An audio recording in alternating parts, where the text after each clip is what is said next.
Si Anna Brady ay nagtatrabaho sa Boston at 4 na taon na ang kinakasamang kasintahan na isang doktor na nagngangalang Jeremy ngunit hindi pa siya pinakasalan nito.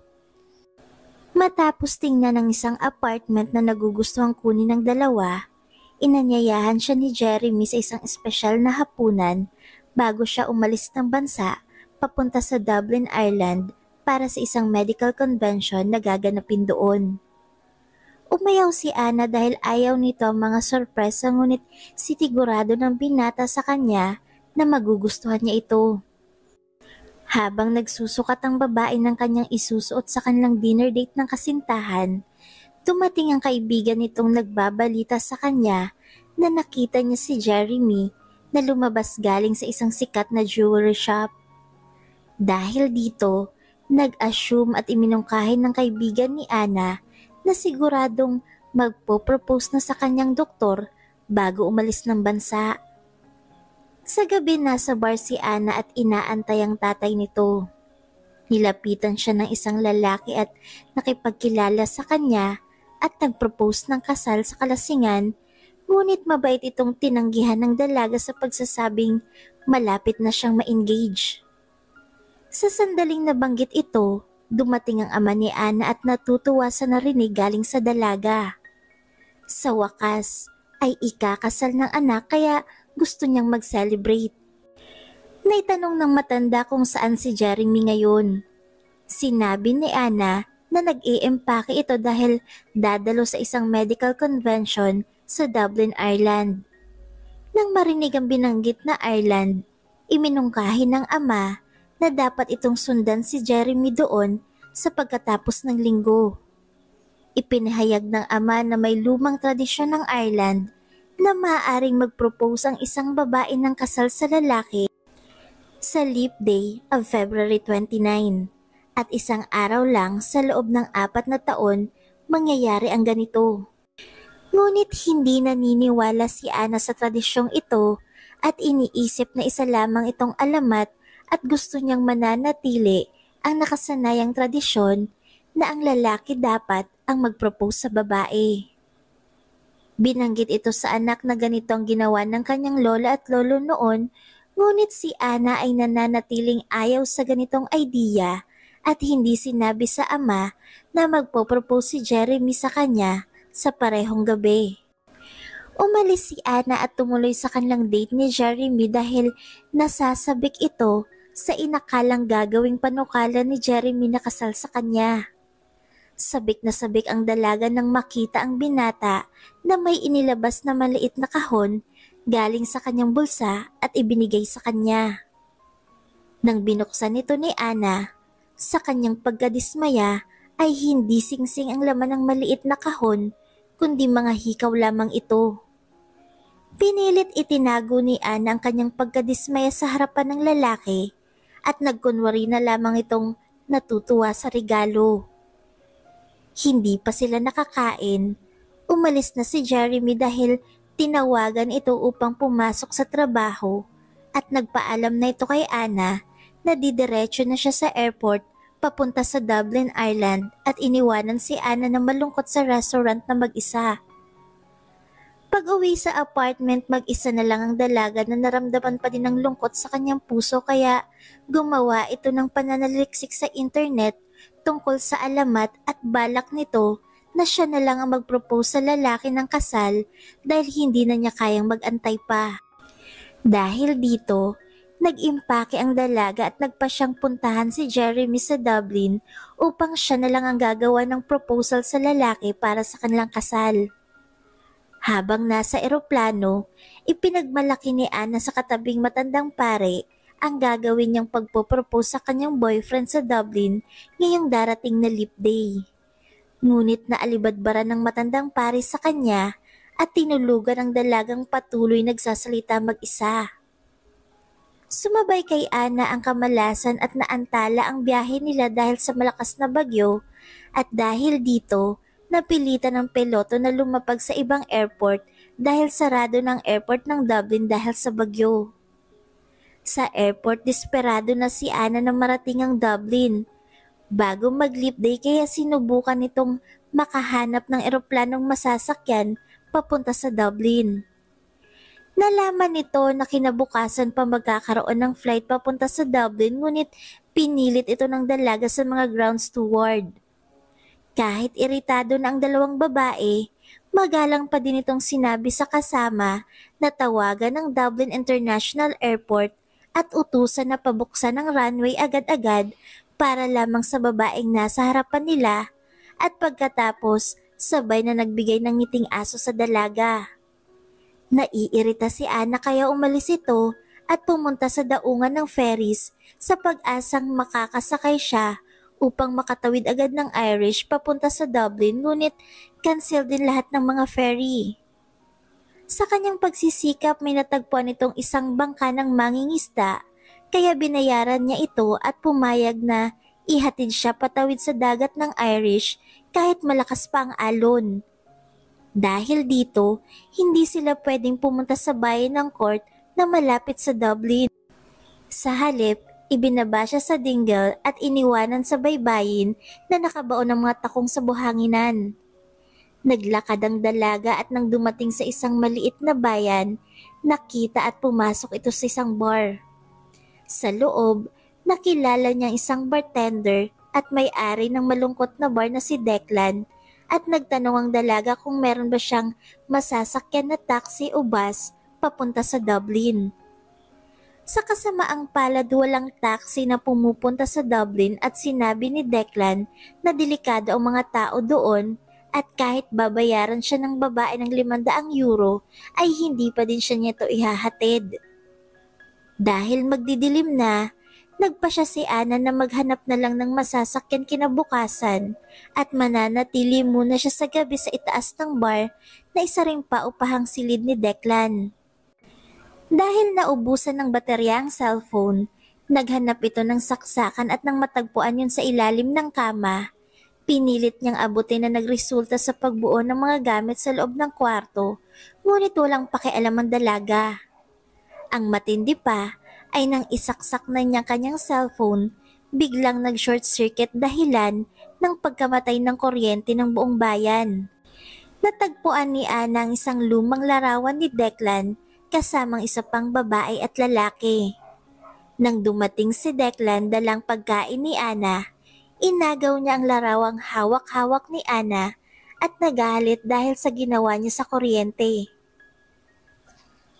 Sa umaga, nakausap ni Anna si Jeremy sa telepono habang nasa labas naman si Declan na sinisingil sa kanyang utang na €900. Binigyan siya ng palugit ng 10 araw. Dahil dito, napilitan siyang ihatid si Anna sa Dublin sa halagang €500 upang meron siyang ibabayad sa nautang niya. Papaalis na ang dalawa, paglabas ng dalaga, merong itim na pusa na dumaan sa kanyang harapan kaya pinigilan siya ng mga matanda sa bayan dahil naniniwala silang isa itong kamalasan ng ilang taon para sa kanya kung tumuloy siya. Ngunit walang pakialam ang dalaga sa kanilang pamahiin at balak lang niyang makarating sa Dublin bago ang leap day. Sa biyahe nagkwentong dalaga sa lalaki tungkol sa gagawin nitong proposal sa kasintahang si Jeremy sa darating na 2 araw. Iminungkahi nito na ang Irish tradition na pwedeng mag-propose ang babae sa leap day at sumabay lamang ang lalaki sa kwento ni Anna. Nang hindi na niya to natiis, tinawanan niyang dalaga at sinabing ito ay purong kabubuhan lamang na kwento. Sinabi ni Declan na ito ang araw ng mga desperadong mga babae upang maikulong nilang isang lalaki na ayaw magpakasal sa kanila.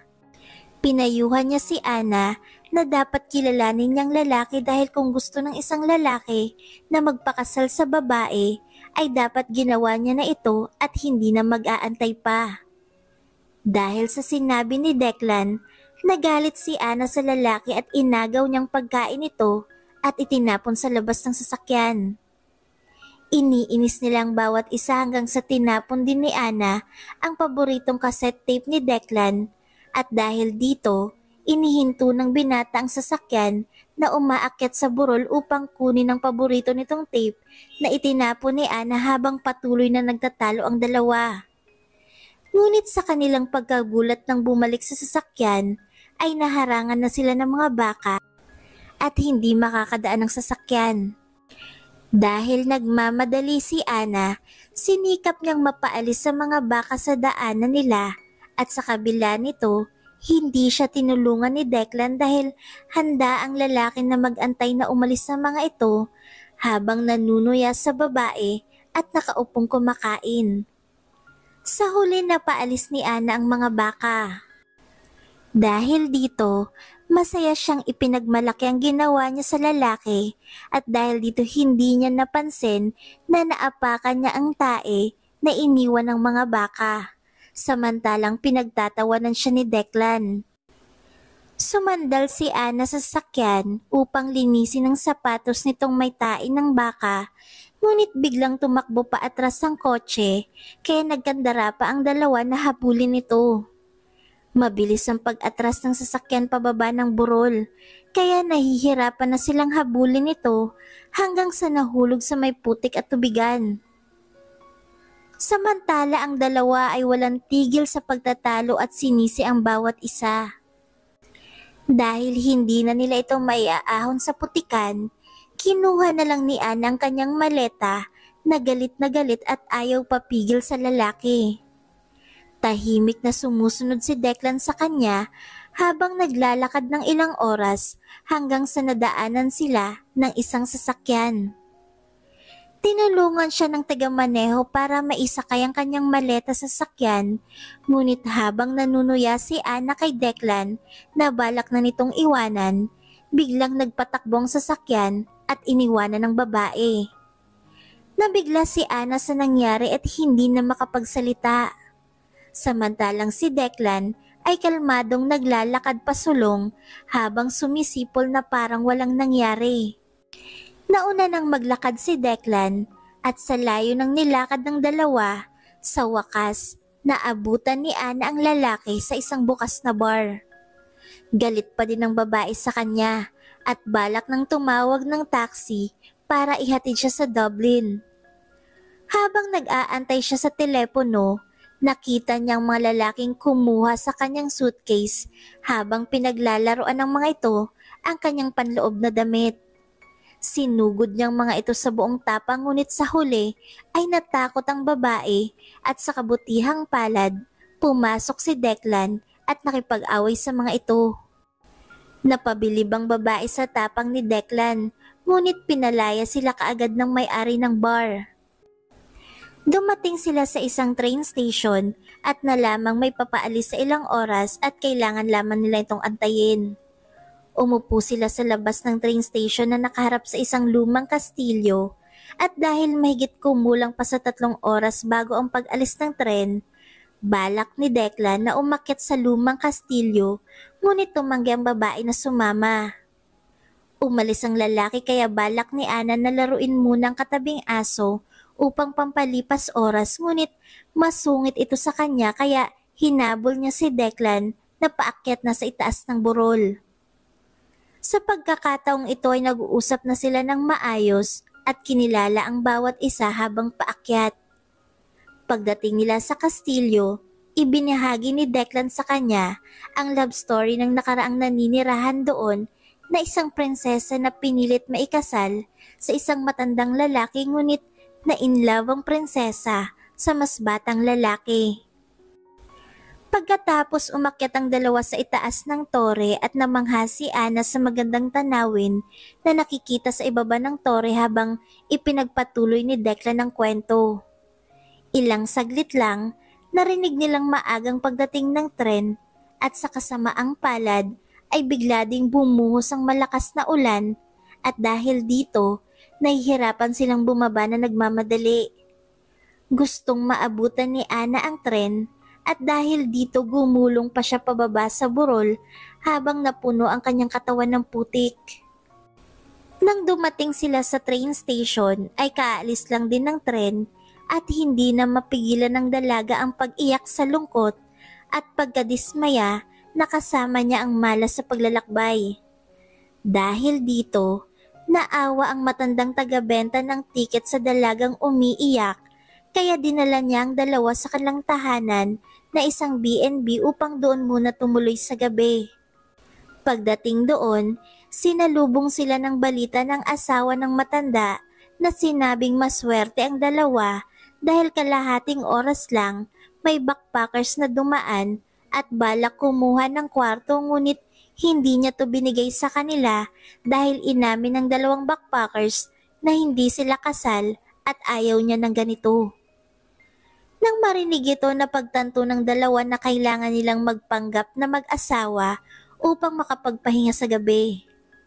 Pagdating sa kwarto, natagpuan nilang maliit lang ang kama at ayaw ni Ana na magkatabi matulog, kaya kailangan nilang maghagis ng barya at ang mananalo ay siyang matutulog sa kama. Natalo ang babae at dahil dito sa banyo siya matutulog sa gabi, habang si Declan ay masayang mapasa kanya ang kama. Naligo si Ana. Paglabas nito, napagtanto nitong dinaya siya ni Declan dahil dapat siya ang nanalo at ang lalaki dapat ang matutulog sa banyo. Dahil dito, walang pagpipilian si Declan kundi ang pagbigyan ng babae dahil alam nitong dinaya niya si Ana. Habang naliligo si Declan, pumasok ang matandang babae upang ipagbigay alam sa kanila ang kanilang kakainin sa hapunan, ngunit nag-alok si Declan na siya na lang ang magluluto para sa lahat. Nahihiya ang matanda sa una, ngunit nagpupumilit ang dalawa, kaya sa huli ay pumayag din ito, lalo na nang sinabi ni Ana na magaling magluto ang kanyang asawa. Naghahanda si Declan sa kanilang lulutuin para sa hapunan at tinutulungan siya ni Ana. Habang naghahanda sila, nabanggit ni Ana na lagi siyang nasusurpresa sa mga ginagawa ni Declan. Gayunpaman, malinaw na unti-unting nahuhulog ang damdamin ng dalawa sa bawat isa, ngunit hindi nila ito namamalayan. Meron pang mag-asawa na nakatira sa isa pang kwarto at sa hapunan ay sabay na silang kumain habang namamangha ang lahat sa masarap na hapunan na hinain ng dalawa. Habang nasa mesa ay napag-usapan ng mga matanda kung gaano na sila katagal nagsasama at hanggang ngayon ay hindi pa kumukupas ang kanilang pagmamahalan sa bawat isa habang hinalikan ng asawa nito. Nang makita ito ng dalawang mag-asawa, ginaya niyang halikan ng kanyang asawa dahil ganun din sila. Dahil dito, hinikayat ng apat si Declan at Ana upang ipahayag ng kanilang pagmamahalan sa pamamagitan ng paghahalikan ng dalawa. Ngunit nag-alinlangan si Declan at Ana dahil hindi naman talaga sila mag-asawa, kaya binigyan niya ng halik si Ana sa pisngi. Ngunit hindi ito ang halik na gustong makita ng dalawang mag-asawa, kaya napilitan si Ana at Declan na maghalikan sa harapan ng apat at nang ginawa ito, halatang nagugustuhan ng dalawa ang ginagawa bago bumitiw. Sa gabi habang matutulog ng dalawa, ay natagpuan ni Declan na basa ang banyo, kaya nakiusap ito sa dalaga na kaawaan siya nitong matulog sa kama katabi niya habang nagpapakyut sa kanyang mukha. Pumayag si Ana na tumabi siya sa kanya, ngunit kailangan itong bumalik doon kapag natuyo na ang banyo. Ngunit hindi na bumalik si Declan sa banyo at dahil dito nahihirapan silang matulog. Patuloy na paikot-ikot sa kama, ngunit napigil pa din nilang mga sarili hanggang magdamag. Sa umaga ipinaghanda ni Declan ng kape ang dalaga, ngunit sa pagkadismaya nito, narinig nitong kausap ni Ana si Jeremy sa telepono na naglalambingan, kaya hindi na siya nagsikap pa. Umalis ng dalawa upang pumunta sa isang bus station, papunta ng Dublin, ngunit sa daan ay naabutan sila ng pag-ulan ng yelo, kaya nagmamadaling maghanap ng masisilungan at sa hindi inaasahan, napasok sila sa simbahan na may ginanap na kasalan. Dahil dito, inimbitahan ng dalawa sa reception ng kasal, ngunit ipinahayag ni Declan sa dalaga na kinamumuhian niyang kasalan. Dito nalaman ni Ana na na-engage si Declan ng isang beses. Inabot sila ng gabi na nasa kasalan pa din hanggang sa nalasing si Ana at nagpahayag sa kanyang pagkagusto sa lalaki sa gabing yun sa dalampasigan. Pagising ng dalaga natagpo ang nakahiga na siya sa hita ni Declan, samantalang ang lalaki ay mahimbing na natutulog habang nakaupo sa isang upuan na malapit sa bus station sa isang bayan. Bumangon si Ana at kinumutan niya si Declan at pagkatapos ay umalis na ito. At sa paglaon ay nagising ng lalaking natagpo ang wala na si Ana sa paligid. Masyadong nalungkot si Declan nang makitang isang bus na papaalis na at ang akala nitong nakasakay na si Ana sa bus na yun papunta sa Dublin, ngunit hindi nito inaasahang nasa likod niyang babae na may bitbit na kape para sa kanilang dalawa. Sa kabila ng lahat ng ito ay unti-unti nang masayang dalawa sa kanilang maikling pagsasama habang namumuo ang pagmamahal sa isa't isa. Nakasakay na sila ng bus sa biyahe papunta sa Dublin ay kampante nang natutulog si Ana sa balikat ni Declan na animoy magkasintahan ng dalawa. Pagdating nila sa Dublin, tinawagan agad ni Ana si Jeremy upang ipaalam sa kanyang nasa Dublin na siya at ilang oras lang ay magkikita sila sa hotel ni Jeremy pagkatapos ng kanyang conference. Gustong sumakay ni Ana ng taxi papunta sa hotel ng kasintahan, ngunit mas pinili ni Declan na maglakad dahil malayo pa man ang oras na matapos si Jeremy sa conference. Nagkwentuhan ang dalawa at hinulaan ni Ana na ang dahilang nag-aatubili si Declan na ihatid siya sa Dublin at sinabi niya na may masasamang tao sa lugar ay dahil sa babaeng nasa larawang nakita niya sa kwarto ng lalaki at narito siya sa Dublin. Iminungkahi ng lalaki na siya at ang kanyang kasintahang na-engage na noon at kasama ang kanyang best friend ay tatlo silang nagpatayo sa bar. Dati ay napakalakas ng bar na yon, ngunit inahas siya ng kaibigan at girlfriend niya na nagkasundong iwanan siyang mag-isa at tinakas nila ang pera ng bar. Upang mapanatili niya itong bukas, umutang siya ng pera upang mapapatakbo niya pa din ang bar, ngunit sa kasamaang palad ay masyado itong mahina dahil lang hindi na niya kayang bayaran ang utang niya. Ang masaklap pa sa lahat ay pati ang engagement ring na galing pa sa nanay ni Declan ay tinangay ng babae at hindi binalik sa kanya. Lubos na ikinalungkot ni Ana ang mga nangyari sa buhay ni Declan, kaya pinilit niyang lalaki na kunin pabalik ang singsing galing sa babae dahil narito na lang din naman siya sa Dublin. Ngunit nag-alinlangan ang binata.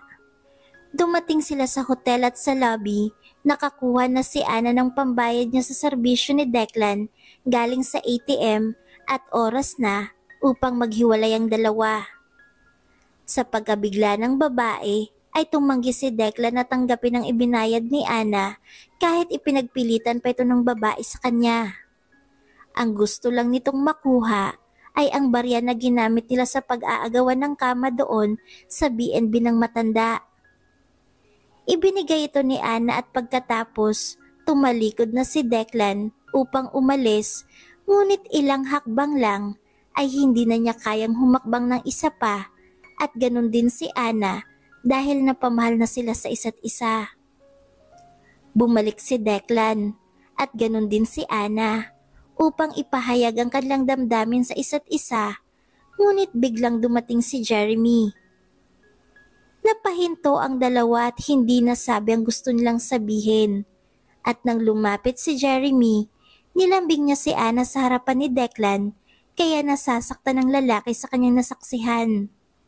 Ipinakilala ni Ana ang dalawang lalaki at nagpapasalamat si Jeremy sa paghatid nito sa kasintahan niya at sa hindi inaasahan ay biglang nag-propose si Jeremy kay Ana sa harapan mismo ng lahat at ni Declan. Masyadong nasaktan si Declan sa nasaksihan at hindi na nito kayang panoorin ang babaeng napamahal na sa kanya ay mapupunta na sa ibang lalaki at wala siyang karapatan na mapigilan ng lahat, kaya tumalikod na lang ito at pinili niyang umalis na lang. Samantala bumalik si Ana at Jeremy sa Estados Unidos, habang si Declan naman ay pinagsikapang hindi mawala sa kanya ang bar, kaya humingi ito ng mga donasyon sa mga tao, kapalit ay bigyan sila ng pagkain at maiinom galing sa bar na ngayon ay ginawa na niyang restaurant.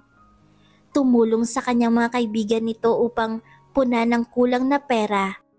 At sa wakas ay nabuo na lahat ito at nabayaran ng lahat ng pagkakautang ng lalaki.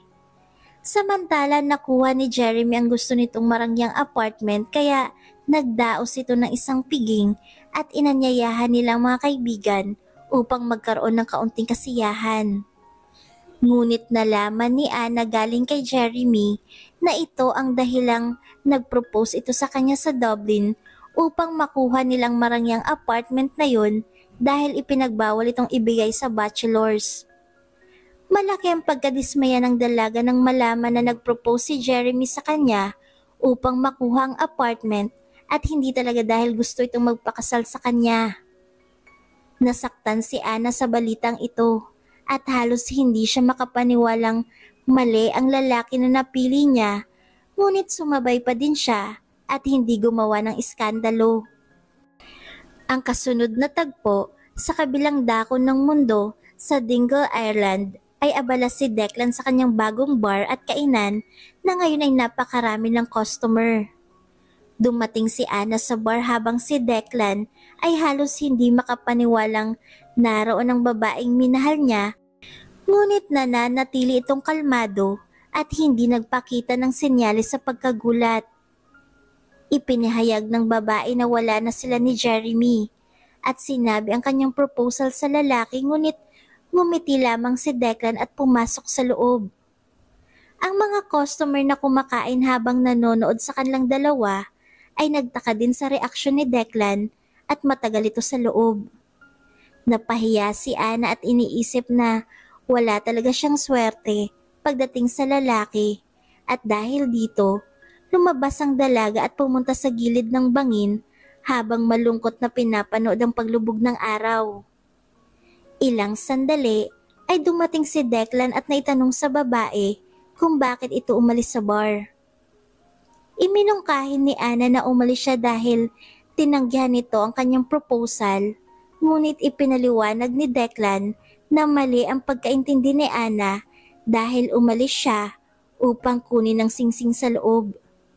Sinabi din ng lalaki na si Ana ang dahilan kaya nabawi niyang singsing na ito, at pagkatapos lumuhod ang lalaki at nagpropose sa babae. Hiniling ni Declan ang pagpapakasal kay Ana dahil mahal na mahal niya ito kahit sa konting panahon lamang nilang pagsasama. Walang pag-aalinlangang pumayag ang dalaga sa proposal.